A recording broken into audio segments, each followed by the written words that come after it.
is a sentiment barometer. The very fact that deals coming to market today tells you there's a perception that our capital markets are reopening for IPOs. And I really hope this is a deal that goes off very well today. We need to see all of the VC-backed companies of the last decade have that opportunity to go to our public markets to raise capital so that the founders have an opportunity to continue to grow their businesses and grow our economy. It's been a surprisingly good year for the markets and the economy, which I think is reflected in the fact that they're going public. Question, Ken, is what comes next? So actually, I would agree with you. It's been a really good year for the market, particularly with the backdrop of higher real interest rates. So if you look at both the yield on the 10-year bond and, more importantly, the real yield, for example, in the 5-year TIPS bonds, we've seen, again, an increase in real rates and nominal rates, and yet the stock market's been resilient. So that's a really interesting year to see the resiliency of our stock market against this backdrop that would usually be very challenging for equities. Think it can continue? I'm a bit anxious that this rally can continue. You know, obviously, one of the big drivers of the rally has been the just frenzy over generative AI, which has powered many of the big tech stocks. I'd like to believe that this rally has legs. I'm a bit anxious. We're sort of in the 7th or 8th inning of this rally. Well, part of it has been the soft landing story. Are you a buyer of that? The fact that we just haven't gone into recession despite 525 basis points of tightening. So it takes about a year to 2 years for an interest rate hike to work its way through the economy.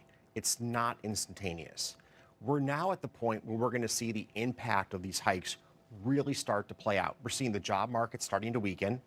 There's been a number of news stories in recent weeks about how companies are willing to pull back what they're paying for starting roles. We're seeing signs that consumers have had enough in terms of price increases, that they're starting to walk away from products they're trying to push through price increases. So there's signs here that we're heading very quickly into hopefully the soft landing, potentially a more difficult scenario moving into mid to late last year in terms of an actual recession. Sounds like that's what you're expecting, a recession. Look, my personal view is that the United States economy is enjoying a tremendous amount of unanticipated stimulus from Washington still. The federal deficit this year is going to total almost 6% of GDP.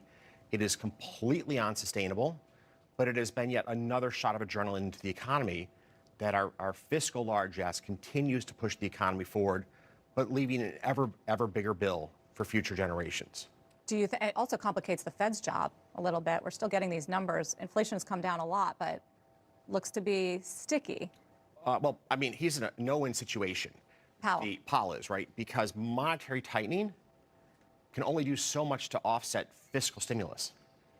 And in some sense, it's like he's showing up at a fight with both of his hands tied behind his back because D.C. is just on a different agenda than he is. He's trying to prudently slow the economy, bring inflation back down, and really engineer the hopeful soft landing. And at the same time, whether it's the Inflation Reduction Act or other programs that had increased spending, we keep stimulating the economy out of D.C. But do you think those pieces of legislation are a mistake?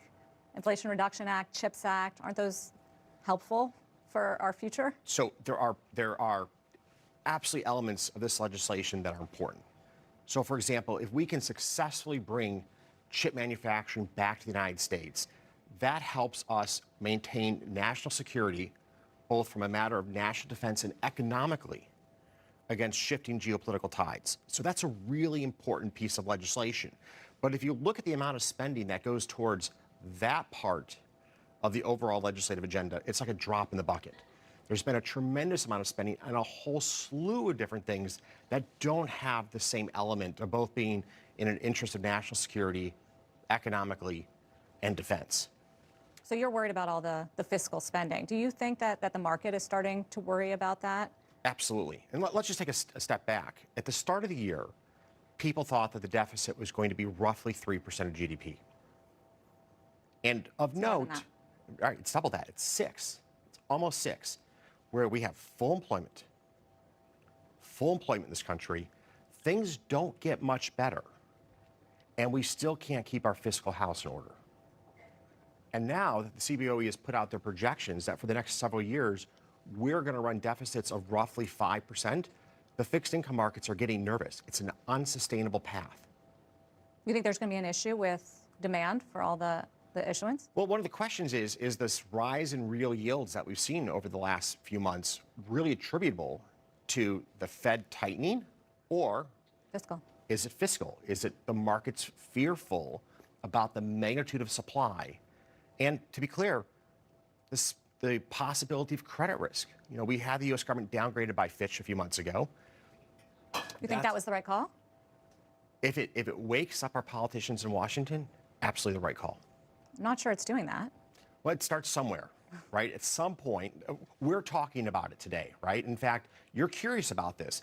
This is the start of how we actually make policy happen in America, is we start to talk about the issues. And this issue is now coming back front and center. We haven't talked about deficits in America in a very long time. But now with debt to GDP about 120%, near historic highs, with deficit spending that we haven't seen before in recent history outside the pandemic, this topic is becoming front and center again in the minds of Wall Street. So do you think we're looking at sort of persistently higher level of yields because of this? So there's no doubt that this will cause us to have higher real yields, all else being equal, for years to come. There's no doubt about it. What does that mean? That means fewer construction projects. That means less investment in companies. That means that consumers will be more hesitant to buy goods and services. Higher real yields crowd out needed investment that we have in our economy. What does it mean for the overall investing landscape for the equity market? So for the equity market, it's a headwind. And that's why we spoke about earlier. Why you're anxious. Right. Are we in the 7th or 8th inning? Because we now have this headwind of higher real yields starting to come through the economy. Even if the Federal Reserve stops raising rates and even starts to cut into next year? So I think that, you know, there's a small chance of one more increase later this year. They're going to look at data like today. They're going to think about this very long and hard. Do we have to raise one more time? But let's say we're pretty close to the end of this rate cycle. How fast they can cut rates comes down to how fast inflation breaks. Now, the good news is base effects mean that inflation probably comes down over the months ahead. The negative to this story, again, we're seeing higher prices at the gasoline pump. And unfortunately, gasoline is one of those things that you buy every week for most American families. And when you see higher gasoline prices, inflation becomes better anchored in your mind, and that's a problem for the economy. So you don't see it coming down to Fed's target? 2%? No. I will be at 2 if we're in a real recession. Which it sounds like you don't expect in the next year or so. I'm hoping not, but if we get to 2, that's actually a very bad state of the world right now. So you think the Fed will have to stay at these levels or even higher into next year? Look, here's the conundrum. The Fed's publicly said we're aiming for 2. It's probably not worth the cost of getting to 2. The Fed should stay on its talking points. It's the central bank. It wants to inspire confidence that they are protecting the value of our currency and the purchasing power of the American consumer. But at the same time, you don't want to take the economy off a cliff for the difference between an interest rate or inflation rate of 2.75% and 2. It's not worth the cost. So they're going to have to walk that fine line.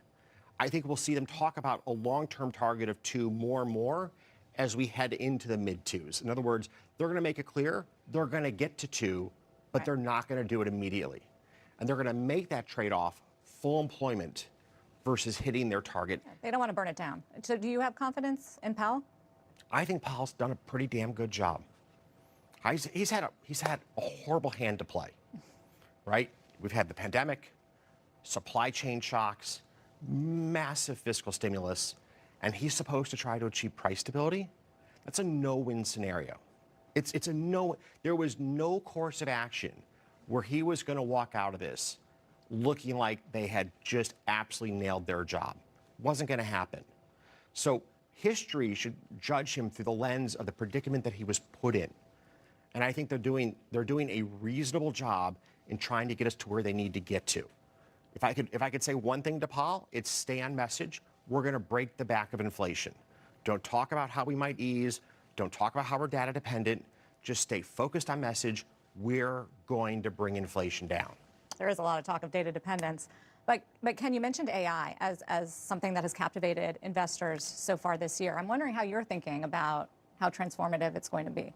So I believe that generative AI, which is what people think about today when they say AI, is going to have a very uneven impact across the economy.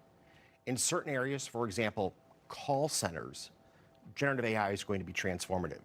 You'll dial a phone number, you'll get a human sounding voice on the other side that can respond to your questions and handle your matters, all done from a data center. No people. No people. We're going to see a lot of relatively rote or repetitive activity fully automated by what generative AI will bring to the table. We're going to see real changes in productivity in certain sectors of the economy. In fact, right now, the strike in Hollywood really revolves around the impact that generative AI has on the number of people that you need to produce a movie. You see it in the same way for software engineers. We already use generative AI in coding at Citadel, and it's probably improved the productivity of our software engineers by 5 to 10%. Now, what's that mean? That means that we need 5 to 10% fewer software engineers. Now, fortunately, we're growing fast enough that we'll take that productivity gain and not have to change headcount, but other firms will reduce the size of their software engineering team. So we're seeing these impacts start to ripple through the economy. Big picture, though, for most of the economy, this is another productivity tool that simply makes us better at our job, much like Microsoft Word and Microsoft Excel did 20-some years ago. There's no doubt we're more efficient because of email. In fact, it's just part of life. And generative AI is going to have the same part of life aspect for most of us in how we do our work day in and day out. Is it a big investment theme for you? It's a theme for us, but more importantly, for us, we're thinking of how to use this toolkit to make our firm more productive and more successful. There's very few public opportunities to invest in generative AI. In fact, this is one of the challenges that we have today in our public capital markets, is there are fewer companies that are publicly traded today than 20 years ago. There's roughly 1,200 unicorns, according to CNBC. Those are companies that would usually have been public companies. They're not today. Some of this has been the backdrop. It's been a harder environment to go public. But some of this is the backdrop that we've made it less attractive to be public. What do you mean? Well, the SEC has, over the last 20-some years, put in place an ever-increasing number of burdens and costs on public companies. It's making our public markets less attractive as a home in which companies live and where their shares are owned. And I think this is a tragic mistake that we're making on behalf of American investors, because for the average family, they don't have a chance to invest in the startups or the mid-sized companies that become the Apples of today. I mean, people forget Apple went public at a very modest valuation. People have had their entire retirements defined by being an early investor in Apple or Amazon or Microsoft. By making our public markets less attractive for issuance, we're taking those stories away from the American investor. I know you have strong views, especially on Chair Gensler's regulatory agenda. He actually was in front of Senate Banking yesterday to talk about it. 22 rule changes that he's passed, and more than double that in terms of proposal changes. What's your take? Too busy. Too many rules. Too busy. Too many rules. Too much change. Too much haste. So Chairman Gensler may be coming from a good place on many of these rules, but if you don't do the homework about what are the real problems and how do you effectively solve those problems, you can end up creating an onslaught of legislation that actually destroys value for the American public, for American corporations, and American investors. And I think, unfortunately, we're well over that tipping point. The SEC needs to slow down its haste and take a step back and say, what are the real problems that we want to address in our capital markets? And taking a huge step back, the United States has both the most vibrant capital market in the world. Think very carefully before you change the rules in the great success story of the world. Which ones? Are you talking climate disclosure rules? Well, take climate disclosure. AI? For a public company, how are they ever supposed to compile this information? Now, if you compile the information, it turns out you don't have it right, which will often be the case with a new rule. How many billions of dollars are they going to spend defending themselves from plaintiffs' lawyers who are going to have a field day on the back of this issue? I mean, Chairman Gensler, I appreciate you have an interest in climate, but advocate for a carbon tax. Advocate for something that's easy, simple, straightforward, and effective to implement. Don't go burden public companies with a task that's beyond their reach, beyond their core competency, and will just create a field day for plaintiffs' lawyers. I don't. Have you talked to him about this? I haven't talked about climate change on that issue, but we've been very actively involved in the regulatory process. We comment on virtually all the rules that impact our capital markets. We believe that by running one of the world's largest hedge funds and one of the world's largest market makers, we have a very unique vantage point of appreciating how liquidity is created. And liquidity is so important because one of the drivers of our public companies, of our capital markets, is capital formation, right? That's how we create these incredible stories like NVIDIA. They can raise capital in our public markets, and they create exits for venture capital-backed firms, which encourages more VC in America. So we have a really powerful vantage point to comment on these rules. And they do allow public comment. I mean, he would say they take that all into account. Well, that's what they say. And unfortunately, we haven't seen that yet. Does that mean you're an NVIDIA fan, since you mentioned it? So I have huge admiration for what they've done to NVIDIA. I mean, what an unbelievable story. The stock is pretty frothy right now. We'll see if they're able to maintain their dominance within this sector of the market. But boy, have they executed. That's an A-plus management team. Ken, please stay with us, if you would, because we want to talk to you more. We want to talk about why we're here today at Success Academy with the woman who is in charge and the founder of this place. So we're going to take a quick break and come back with Ken Griffin, talk about some of his philanthropic efforts, including at this place, Success Academy. But Carl, in the meantime, I'll send it back to you on Arm Watch. A-plus parenting, Okay, Sarah. which I definitely need to read. Eva, first of all, thank you for having us here today. I know Ken is a big believer and a big fan of your work and what you've built here. So for those that aren't familiar with Success Academy, tell us about what it is. Sure. We opened 5 weeks ago with 21,500 students, kindergarten through 12th grade. 94% of our students are Black and brown. 16% are special needs. About 82% live below the poverty line. And yet we are educating them up to a very, very high standard. In fact, our kids outperform kids in the affluent suburbs on the state tests, on AP exams. We have a 6-year record of 100% of our graduates going to 4-year colleges. I mean, the track record's amazing. Ken, how did you get involved with Success? So I've been involved with Robinhood in New York for years. And Robinhood's been a big fan of charter schools in New York City and of Success in particular. And then Dan Loeb, who runs Third Point, is certainly part of the Eva fan club. And he made a real point to making sure that I came to learn more about just literally the miracle that happens here at Success Academies.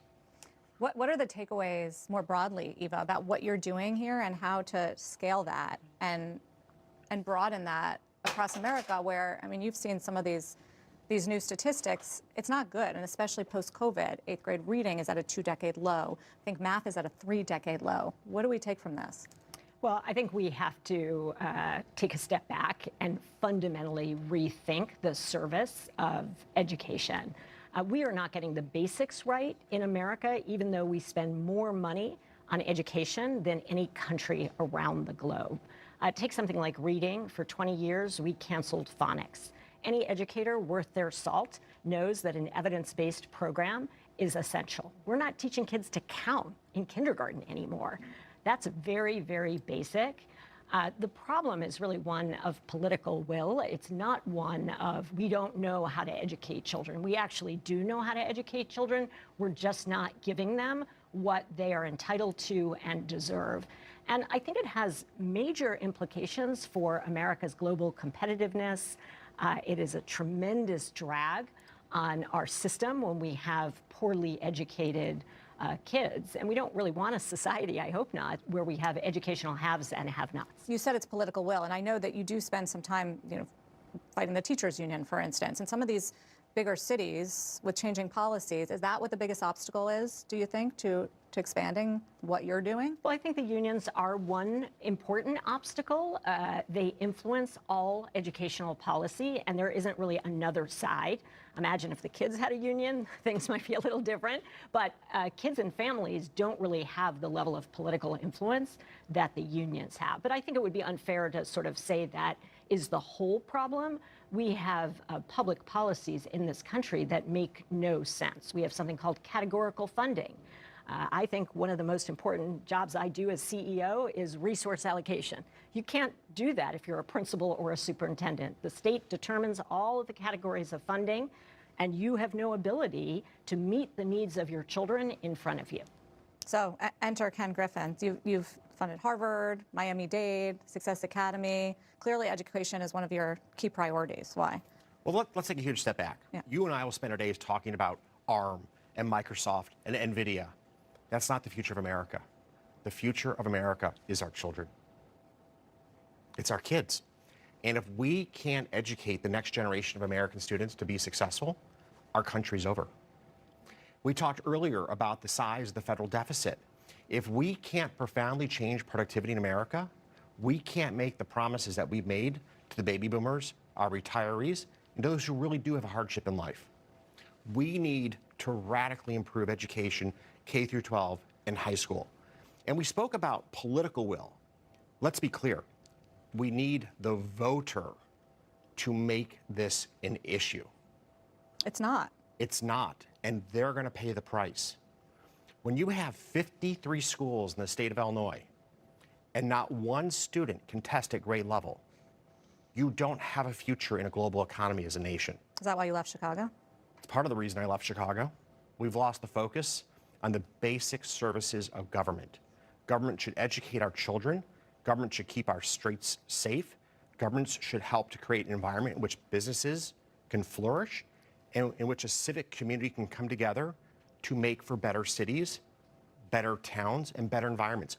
We lost that in Illinois. We lost the big picture. But I'm so pleased to support what Eva does here at Success Academies because she shows us a different way. She takes kids who come from the sob story that unions use in trying to justify their poor results in public schools, and she proves them wrong. Not just a little wrong, enormously wrong. And the kids here, they're remarkable. And we don't always start out excellent. We use data to figure out how to improve every day, how to improve the teaching and learning. We think a lot about educational productivity. What is the fastest way to get a kid to read? And those are the kinds of practices that are really missing. In fact, the education establishment is kind of anti-data, anti-productivity, anti-efficiency. And those are some of the things that allow us to be AI? Is AI going to be harmful or hurtful for education? I think in the long run, it will be helpful for the same reasons, Ken, you mentioned. It's more the back office. I don't know exactly how helpful it will be on learning per se, but there are so many things in education that humans are doing that are unnecessary. And I'm really excited about making our operations even more efficient so that we can put more resources in chess and debate and art and music. Well, it's a great test case. But I do think, though, I cannot emphasize enough how you hold the children here to extraordinarily high standards, and they rise to the occasion. When you believe in these kids and you believe in their potential, they step up. And I'll share a little story that Dan's going to be upset about. Dan Loeb and I were here a few months ago, and we were in the AP classes, and Dan and I are both big art collectors. And they put up a painting. Famously. Yes, and who painted this, and what's sort of the story behind this moment in art history?